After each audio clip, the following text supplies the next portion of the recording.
মৌমাছি অনেক বেশি, যদি আমার কামড়ে একবার ধরে তাহলে দৌড়ে যাইতে হবে আমার হাওরে। আসসালামু আলাইকুম সম্মানিত ভিউয়ার্স, সবাই কেমন আছেন? আশা করি অনেক ভালো আছেন। আমি আল্লাহর রহমতে অনেক ভালো আছি। তো আজকে আমি একটা জিনিস আপনাদের দেখানোর চেষ্টা করতেছি, হাওরে থেকে কিভাবে মধু শ্বাস করানো হয়। তো আমি কিন্তু আমার লাইফে এভাবে দেখি নাই। তো আমাদের এলাকার পাশে কিন্তু এই মৌমাছির মধু শ্বাস করার জন্য এভাবে মানে কার্টুন বানাতে রাখছে। তো আমি কিন্তু কাছে যাওয়ার মতো শ্বাসটা আমার কোলাইতেছে না, কারণ অনেক কিন্তু এই জায়গায় মানে মৌমাছি আছে না, উঠতেছে বিভিন্ন ধরনের।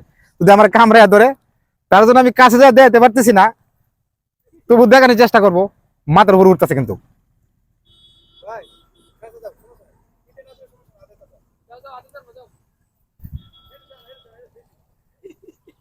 আমার কিন্তু ভয় করতেছে।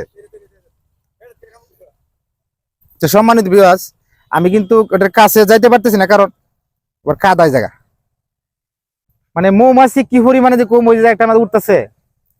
তো এই মধু শ্বাস করা আমি আমার লাইফে হতো আমি দেখতে আসছি। তো এটা কিন্তু আমাদের হাওরের একবারে নামার সাইডে, আমাদের যে বড় হাওর, এই হাওরের সাইডে কিন্তু এটা মধুটা শ্বাস করানোর জন্য পরিকল্পনা করছে তারা। মধু শ্বাস করে থেকে নিবে।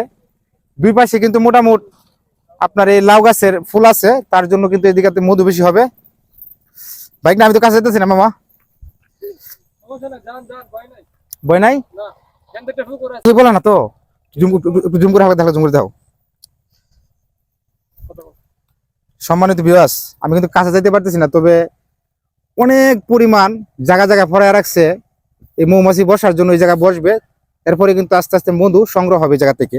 তবে এটা যে মধুটা একদম টাটকা মধু, এই মধুটা কিন্তু চাইলে পাওয়া যায় না।